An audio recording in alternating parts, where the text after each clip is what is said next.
ഇപ്പോൾ രണ്ടാമത്തെ type none tariff ബാരിയേഴ്സിനെ പറ്റിയാണ് പറയണത്. നൺ താരിഫ് ബാരിയേഴ്സ് എന്ന് പറഞ്ഞാൽ പുതിയൊരു പ്രൊട്ടക്ഷൻ മെഷേഴ്സാണ്. എന്തിനു വേണ്ടിയിട്ടാണ്? ടു സേഫ് ഗാർഡ് ഡൊമസ്റ്റിക് ബിസിനസ്സിനെ പ്രൊട്ടക്റ്റ് ചെയ്യുന്നതിന് വേണ്ടി, സംരക്ഷിക്കുന്നതിന് വേണ്ടിയിട്ടുള്ള പുതിയ ഒരു മെഷറാണ് പ്രൊട്ടക്ഷൻ മെഷർ.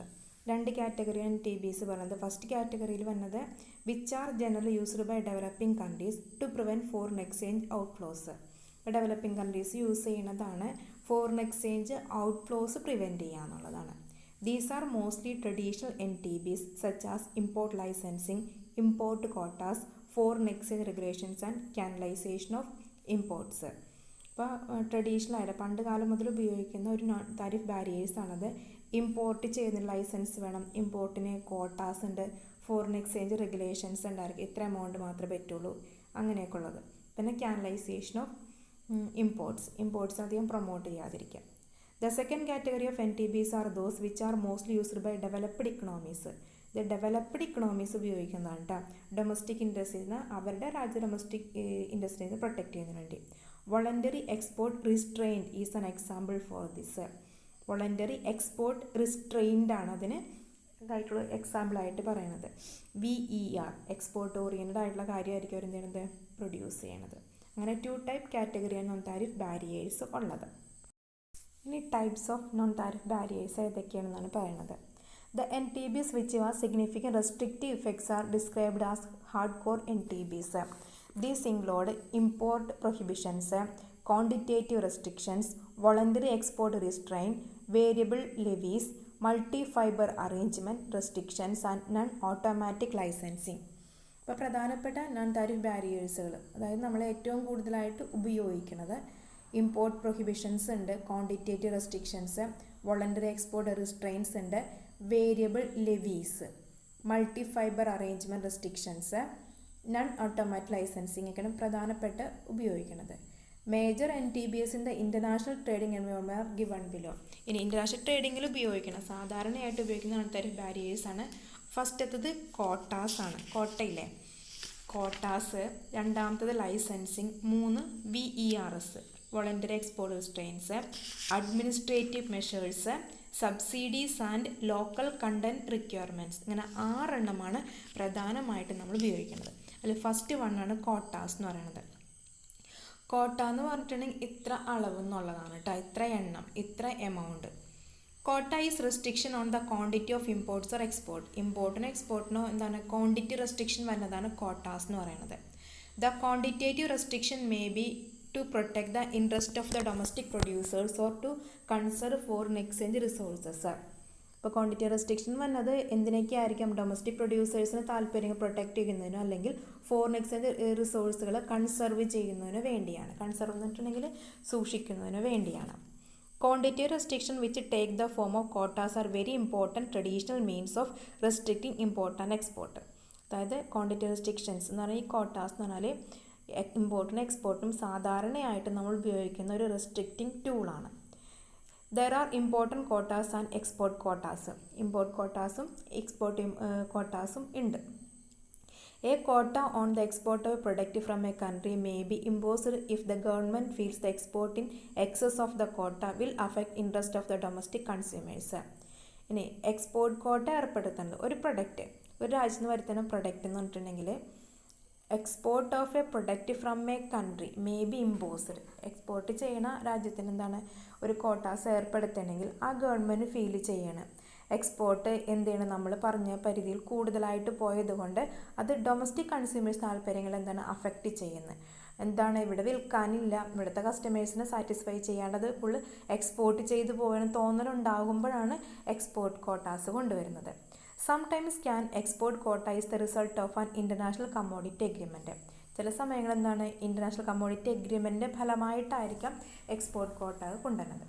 അതായത് ഇത്ര എമൗണ്ട് മാത്രം കയറ്റി അയക്കാൻ പറ്റുള്ളൂ എന്ന് പറയുകയാണെങ്കിൽ കേട്ടോ. അടുത്ത ടൈപ്സ് ഓഫ് കോട്ട. കോട്ടാസ് ടൈപ്സ് ആണ് പറയുന്നത്. കോട്ടാസ് ഒരു 6 ടൈപ്പ് പറയുന്നുണ്ട് കേട്ടോ. ഫസ്റ്റത്തെ പറയുന്നത് താരിഫ് കോട്ട എന്നാണ് പറയുന്നത്.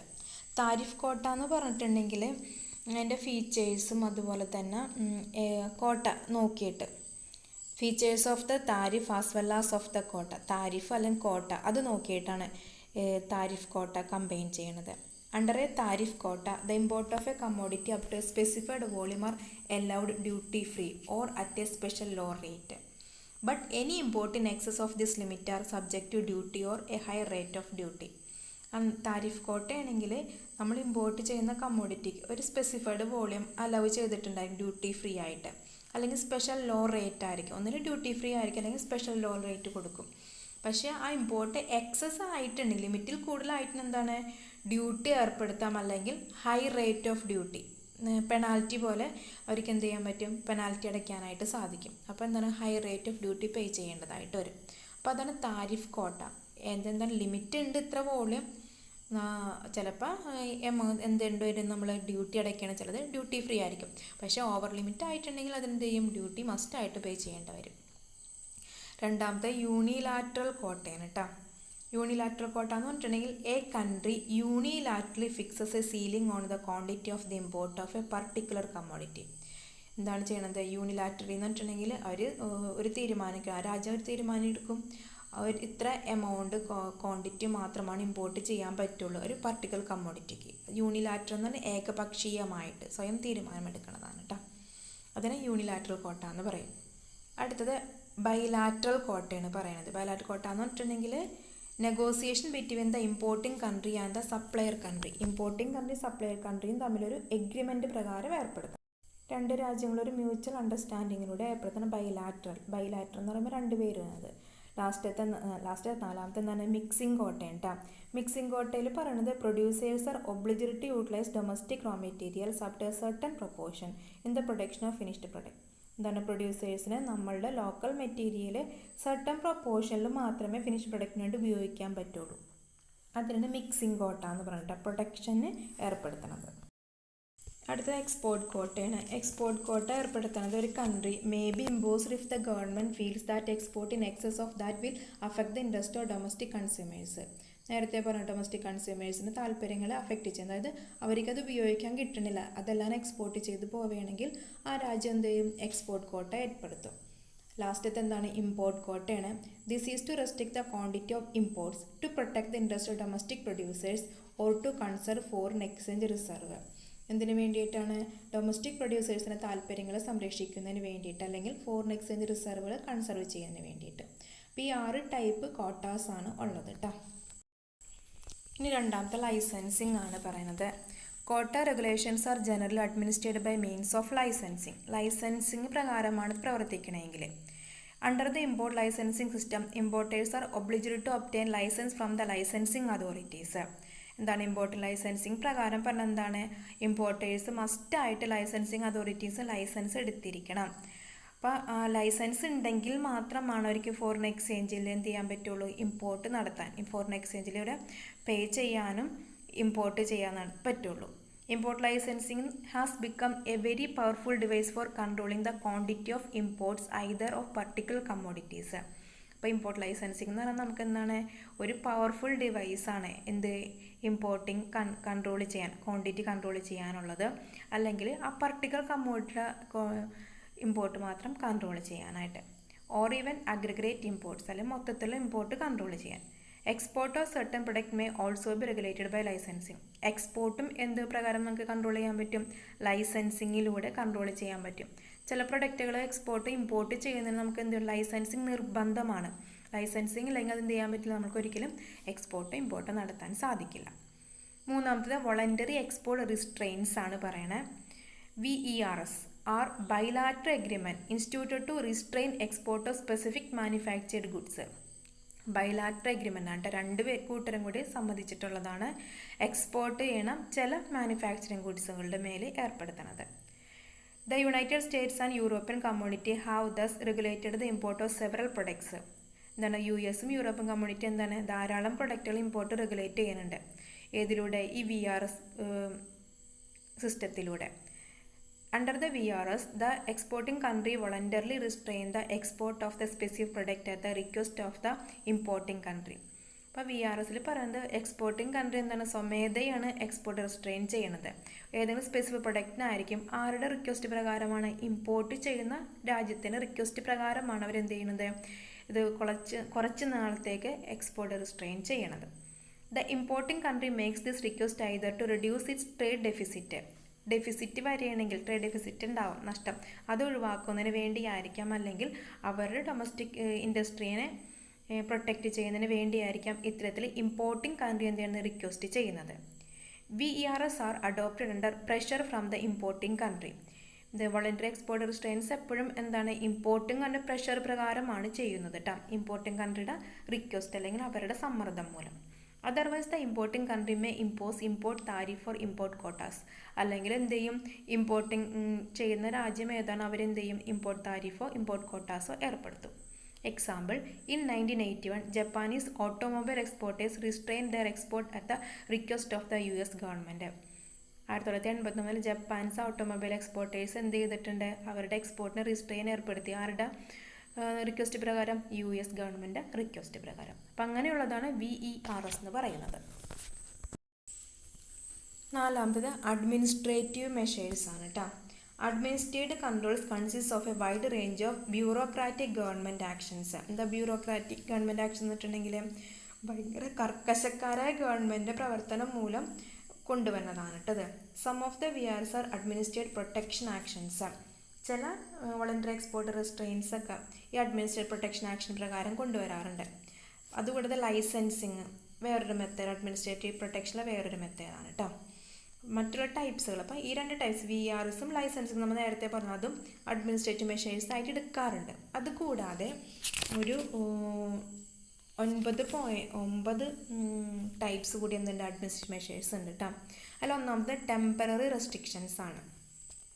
Safe guard actions under WTO article 19 enable countries to undertake temporary restrictions against import. Although such measures are initially resorted to provide some breathing space and flexibility for structural adjustment, they often lead to some form of permanent barriers. എന്താണ്, WTO article 19 പറയുന്നുണ്ട്, safe guard actions വേണം എന്നെ രാജ്യത്തിന് സ്വീകരിക്കാം, temporary ആയിട്ട് restrict ചെയ്യാം ഇമ്പോർട്ടിന്.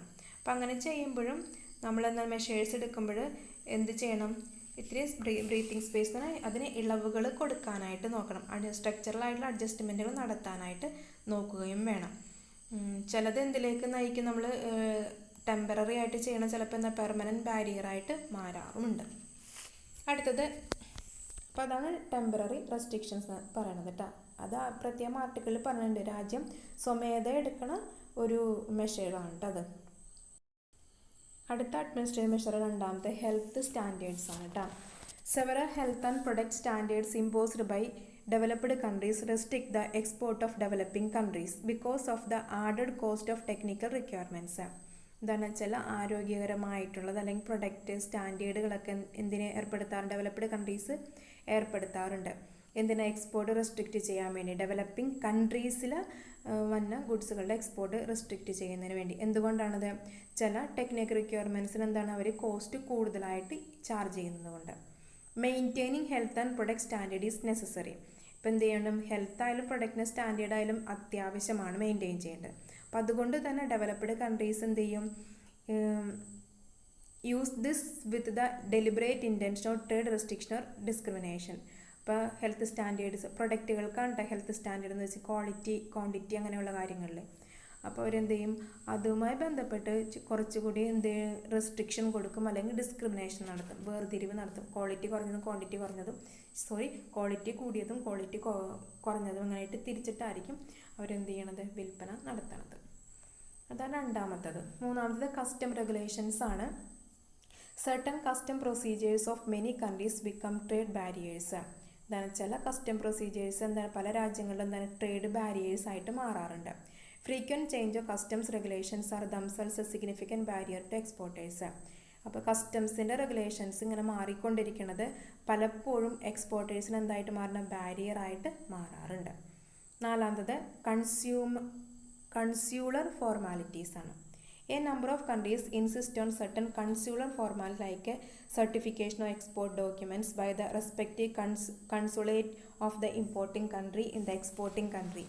This become a trade barrier when the fees charged for this very high or the procedures are very cumbersome.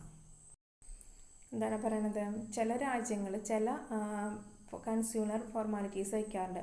ഇപ്പോൾ export ചെയ്യുന്ന രാജ്യങ്ങളെ ഡോക്യുമെൻറ്റുകൾ എന്ത് ചെയ്യണം എന്ന് പറയും, ഇമ്പോർട്ടിംഗ് കൺട്രിയിൽ സബ്മിറ്റ് ചെയ്യുക, അല്ലെങ്കിൽ എക്സ്പോർട്ടിംഗ് കൺട്രി ഏതെങ്കിലും രാജ്യത്ത് എന്ത് ചെയ്യണം, ലൈസൻസ് സർട്ടിഫിക്കേഷൻ കാണിക്കണം എന്ന് പറയും. അപ്പോൾ ചിലപ്പോൾ എന്താണ് അങ്ങനെ അതൊരു ട്രേഡ് ബാരിയർ ആയിട്ട് മാറും. എന്തുകൊണ്ടാണത്, ചിലപ്പോൾ ഹൈ ഫീസ് ആയിരിക്കും അതിന് വേണ്ടി പ്രൊസീജിയറിന് വേണ്ടിയിട്ട് അവർ ഈടാക്കണത്, അല്ലെങ്കിൽ അതെന്താണ് കുമ്പർസം എന്ന് പറഞ്ഞിട്ടുണ്ടെങ്കിൽ ഒരുപാട് ബുദ്ധിമുട്ടുണ്ടായിരിക്കും ആ പ്രൊസീജിയർ മുന്നോട്ട് കൊണ്ടുപോകാനായിട്ട്, സർട്ടിഫിക്കറ്റ് കിട്ടാനൊക്കെ. അപ്പോൾ അതാണ് കൺസ്യൂലർ ഫോർമാലിറ്റീസ് എന്ന് പറയുന്നത് കേട്ടോ. അടുത്തത് ഗവൺമെൻറ് പ്രൊക്യൂർമെൻ്റ് ആണ് അഞ്ചാമത്തെ പറയുന്നത് കേട്ടോ. Government procurement often tends to hinder free trade. എന്താണ്, ഗവൺമെൻറ് ഇടപെടലുകൾ എന്ത് ചെയ്യാറുണ്ട്, ഫ്രീ ട്രേഡിന് തടസ്സം വരാറുണ്ട്.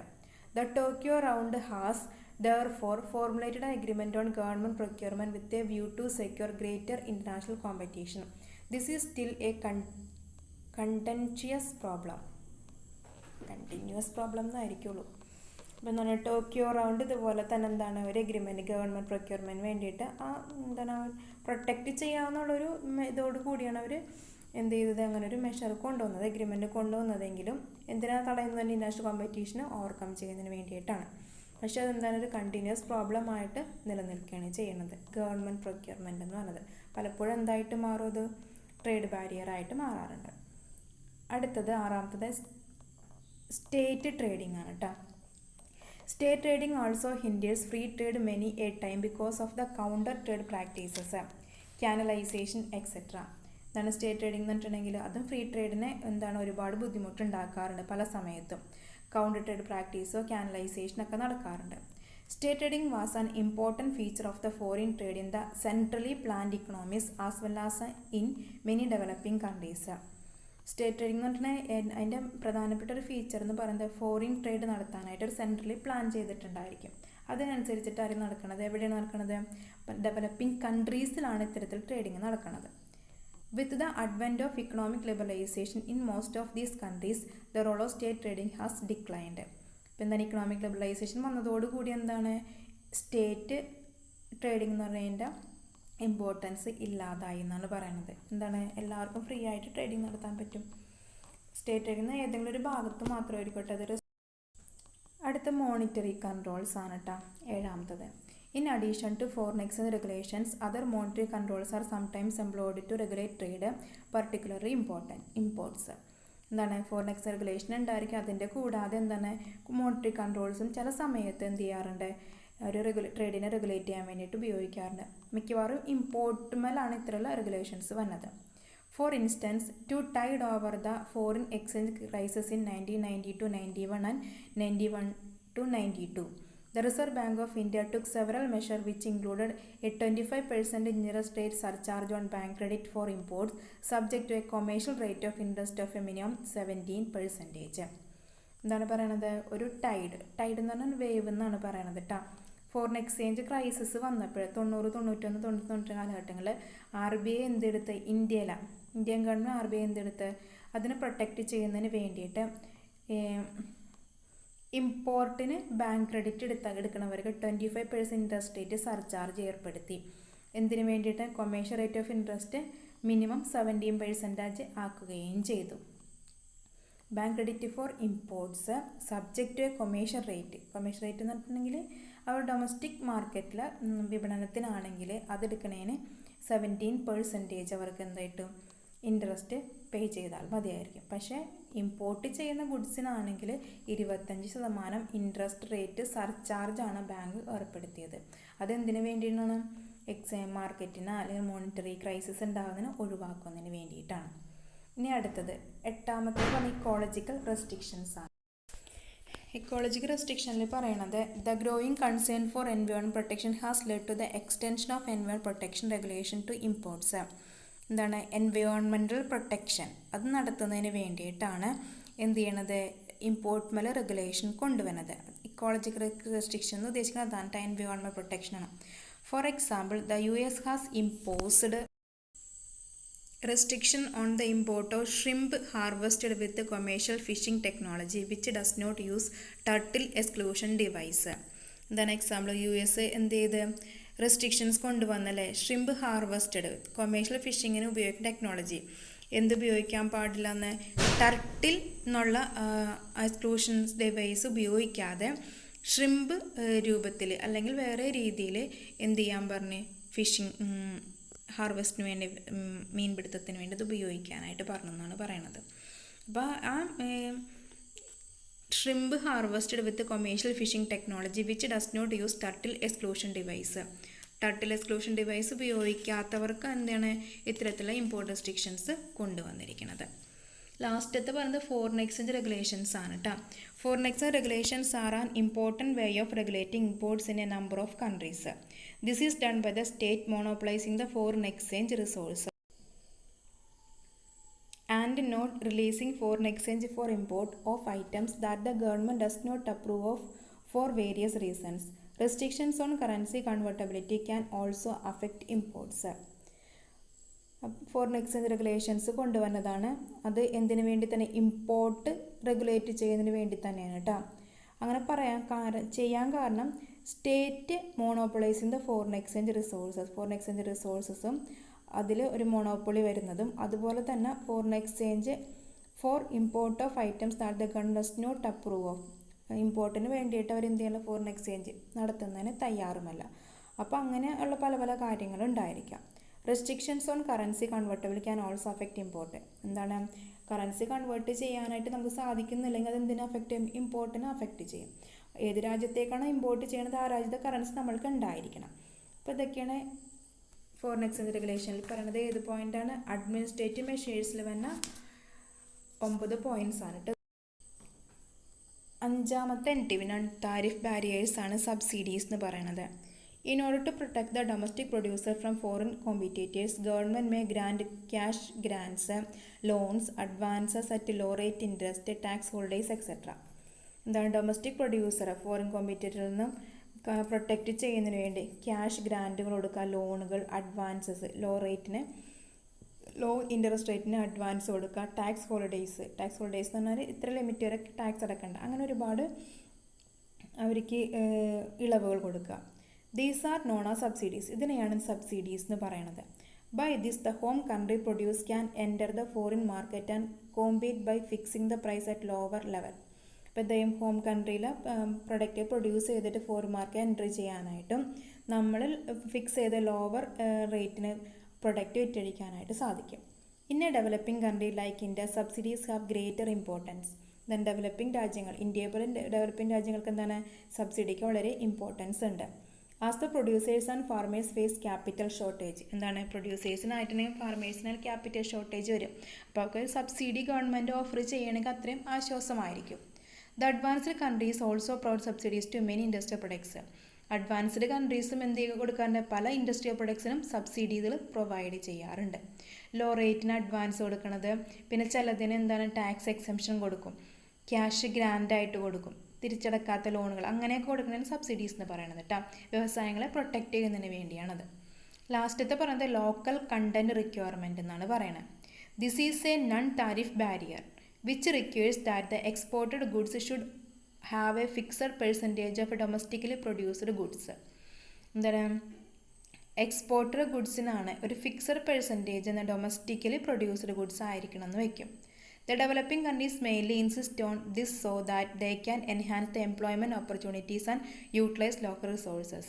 ഇപ്പോൾ ഡെവലപ്പിംഗ് കൺട്രീസാണ് ഇങ്ങനൊരു നിർദ്ദേശം വെക്കുന്നത്. കാരണം എന്താണ്, കൂടുതൽ തൊഴിലവസരം സൃഷ്ടിക്കുന്നതിനും ലോക്കൽ റിസോഴ്സ് പരമാവധി ഉപയോഗിക്കുന്നതിനും വേണ്ടിയിട്ട്.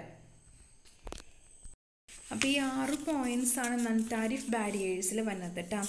Quotas, licensing, VERS, administrative measures, subsidies and local content requirements.